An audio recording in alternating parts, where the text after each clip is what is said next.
আজকের আলোচনা হবে নবী সাল্লাল্লাহু আলাইহি সাল্লামের ওপর দরুদ পাঠ এবং ভালোবাসা। সর্বপ্রথমে আসুন সূরা আল ইমরান 3 নম্বর সূরা আয়াত নম্বর 31। মহান আল্লাহ রাব্বুল আলামিন বলেন, বিসমিল্লাহির রহমানির রহিম, কুল ইন কুনতুম তুহিব্বুনাল্লাহা ফাত্তাবিউনি। আল্লাহ তাআলা শিখিয়ে দিলেন, হে নবী গো, তুমি তোমার উম্মতদের বলে দাও, তুহিব্বুনাল্লাহা, ইন কুনতুম তুহিব্বুনাল্লাহা, তোমরা যদি আল্লাহকে ভালোবাসতে চাও। আমরা কেন চাই না? সবাই আল্লাহকে ভালোবাসতে চায়। তো তোমরা যদি কেউ আল্লাহকে ভালোবাসতে চাও, ফাত্তাবিউনি, আমার রাসূলকে বলতে বললেন, রাসূল গো তুমি বলে দাও তোমরা আমার ইত্তেবা করো, অনুসরণ করো। তাহলে এখান থেকে বোঝা গেল আল্লাহ রাসূল সাল্লাল্লাহু আলাইহি সাল্লামের অনুসরণ অনুগত করতে হবে, তবে আল্লাহকে ভালোবাসা যাবে, আল্লাহকে ভালোবাসা যাবে। আর যদি এরকম কেউ করে তার জন্য আল্লাহ তাআলা পুরস্কার দিলেন, ওয়ায়াগফির লাকুম যুনুবাকুম, আল্লাহ তাআলা তোমাদের গুনাহগুলিকে মাফ করে দেবেন। ওয়াল্লাহু গাফুরুর রহিম, আল্লাহ সুবহানাহু ওয়া তাআলা ক্ষমাশীল এবং করুণাময়। বাস, আল্লাহ রাসূলকে ভালোবাসার কয়েকটা মাধ্যম আছে, তার মধ্যে অন্যতম একটা মাধ্যম হচ্ছে নবী সাল্লাল্লাহু আলাইহি সাল্লামের উপর বেশি বেশি দরুদ পাঠ করা, বেশি বেশি দরুদ পড়া। আসুন সহিহ মুসলিমের হাদিস, আমার রাসূল আপনার রাসূল তাজদারি মদিনা জনাবে মুহাম্মদুর রাসূলুল্লাহ একবার সকলেই বলি সাল্লাল্লাহু আলাইহি সাল্লাম, তিনি বললেন, মান সাল্লা আলাইয়া ওয়াহিদান, যে ব্যক্তি আমার জন্য একবার দরুদ পাঠ করবে, সাল্লাল্লাহু আলাইহি আশারান, আল্লাহ তাআলা তার জন্য 10 বার দরুদ পাঠ করবেন। বলে আলহামদুলিল্লাহ, কথাটা বুঝতে পারলাম না ভালোভাবে, বলুন না। একবার যদি কেউ আল্লাহ রাসূলের জন্য দরুদ পড়ে, তাহলে আল্লাহ তাআলা সেই ব্যক্তির জন্য দরুদ পাঠ করনেওয়ালার জন্য 10 বার দরুদ পড়বেন।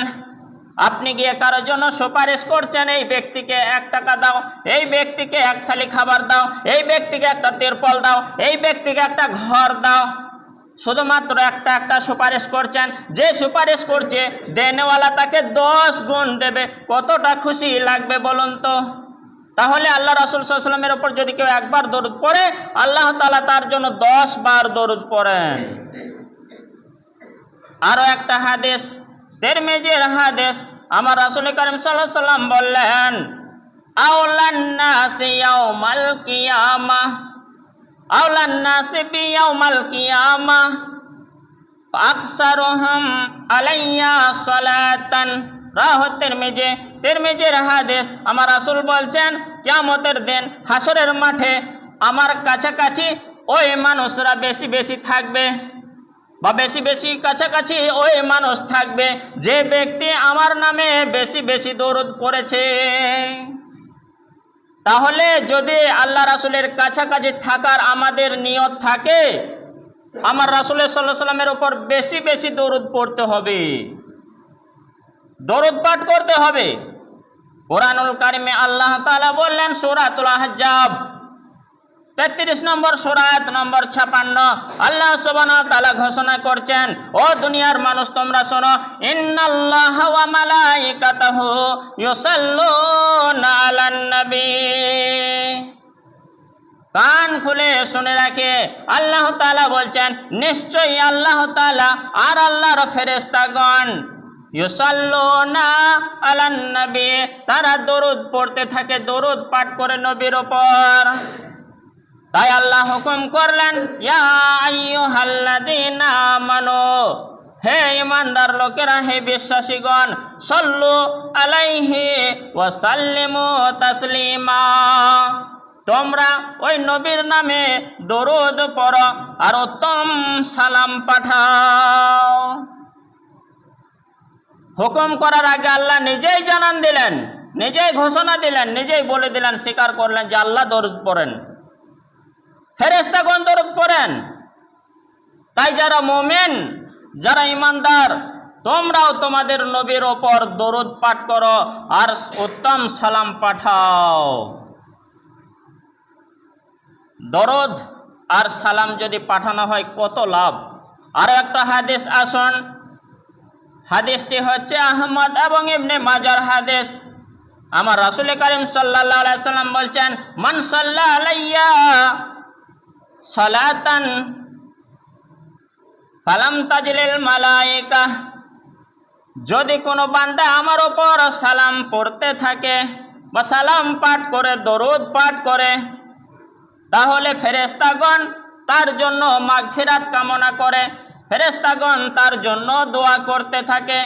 কতক্ষণ? সে যতক্ষণ পর্যন্ত আমার জন্য দরুদ পড়ে বলে সুবহানাল্লাহ।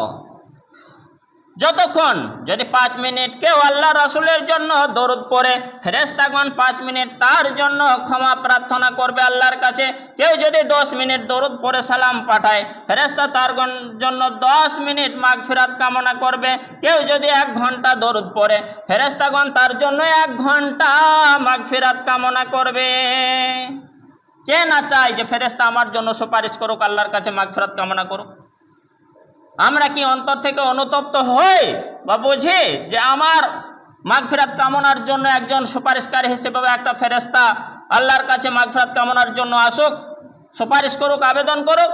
যদি এরকম চায় তাহলে আমাকে করতে হবে আল্লাহ রাসূল সাল্লাল্লাহু আলাইহি ওয়াসাল্লামের ওপর বেশি বেশি দরুদ পড়তে হবে। তাহলে কেউ যদি বেশি বেশি দরুদ পাঠ করে, দরুদ পড়ে, এতগুলি ফজিলত। এইবার আল্লাহ রাসূল করিম সাল্লাল্লাহু আলাইহি ওয়াসাল্লাম এক শ্রেণী মানুষকে বখিল বলে সার্টিফিকেট দিলেন। আমরা সাধারণত মানুষকে বখিল বলি কাকে? যে খরচা করতে চায় না, যে কৃপণ, যে মাল একেবারে জমা করে করে রাখে কিন্তু ভাঙে না, তাদেরকে বখিল বলি। কিন্তু আল্লাহ রাসূল করিম সাল্লাল্লাহু আলাইহি ওয়াসাল্লাম তাদেরকে টপকেও বখিল এক শ্রেণী মানুষকে বলে দিলেন। কাদেরকে? শুনে রাখে, সহিহ তিরমিজির হাদিস বর্ণনা করছেন।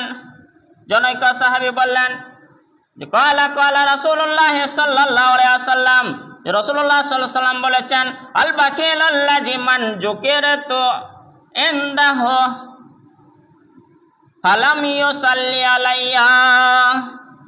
বখিল হচ্ছে প্রকৃতিপক্ষে ওই ব্যক্তি, কৃপণ হচ্ছে ওই ব্যক্তি যার কাছে আমার নাম উচ্চারণ হলো আলোচনার মাধ্যমে, যে শেষ নবীর নাম কি? হ্যাঁ, মোহাম্মদ।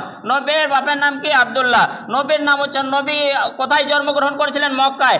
যে কোনো পরিস্থিতিতে, যে কোনো সময়ে, যে কোনো সভাতে যে নবী মুহাম্মদের নামটা উচ্চারণ হলো, আলোচনা হলো, আর সেই সময় ফালাম ইউসাল্লি আলাইয়া, আমার নামে দরুদ পাঠ করা হলো না, অর্থাৎ যারা করলো না তারা বখিল বখিল বখিল কৃপণ। আমার রাসূল কারীম সাল্লাল্লাহু আলাইহি ওয়াসাল্লাম বললেন, মাসে যদি 1 লাখ টাকাও সংসারে খরচা করে নবীর নামে দরুদ না পড়ে সে কৃপণ বখিল। যদি অনেক অনেক অনেক ইবাদত করেছে, রসুলের নামে যদি দরুদ না পড়েছে সে বখিল। এই যে মুহাম্মদ মুহাম্মদ মুহাম্মদ, নবী নবী নবী, রসুল রসুল নামগুলি শুনি, সঙ্গে সঙ্গে আমাদের বলতে হয়। একবার বখিল থেকে বাঁচার জন্য আমরা সবাই বলি সাল্লাল্লাহু আলাইহি ওয়াসাল্লাম। এটা সবথেকে ছোট্ট দরুদ, সাল্লাল্লাহু আলাইহি ওয়াসাল্লাম, যে আল্লাহ তাআলা তার উপর দরুদ বা শান্তি প্রেরণ করুন, নাজিল করুন। তারপরে তো আছে দরুদ ইব্রাহিম, সবথেকে মূল্যবান বড় দরুদ হচ্ছে সম্মানীয় মর্যাদা সম্পন্ন দরুদ, আল্লাহুম্মা সাল্লি আলা মুহাম্মাদ ওয়া আলা আলি মুহাম্মাদ, যেটা নামাজে আমরা বলি, কামা সাল্লাইতা আলা ইব্রাহিম ওয়া আলা আলি ইব্রাহিম ইন্নাকা হামিদুম মাজিদ, আল্লাহুম্মা বারিক আলা মুহাম্মাদ ওয়া আলা আলি মুহাম্মাদ কামা বারাকতা আলা ইব্রাহিম ওয়া আলা আলি ইব্রাহিম ইন্নাকা হামিদুম মাজিদ। মানেটাও খুব সুন্দর, যে আল্লাহ তুমি শান্তি বর্ষণ করো নবী সাল্লাল্লাহু আলাইহি ওয়াসাল্লামের উপর, যেমন শান্তি বর্ষণ করেছিল ইব্রাহিম এবং তার পরিবার বর্গের উপর। নিশ্চয়ই তুমি প্রশংসিত, হে আল্লাহ তুমি বরকত নাজিল করো নবী ও তার পরিবারের ওপর, যেমন বরকত নাজিল করেছিলে ইব্রাহিম আলাইহিস সালামের উপর এবং তার পরিবার বর্গের ওপর। কে সুন্দর মানে।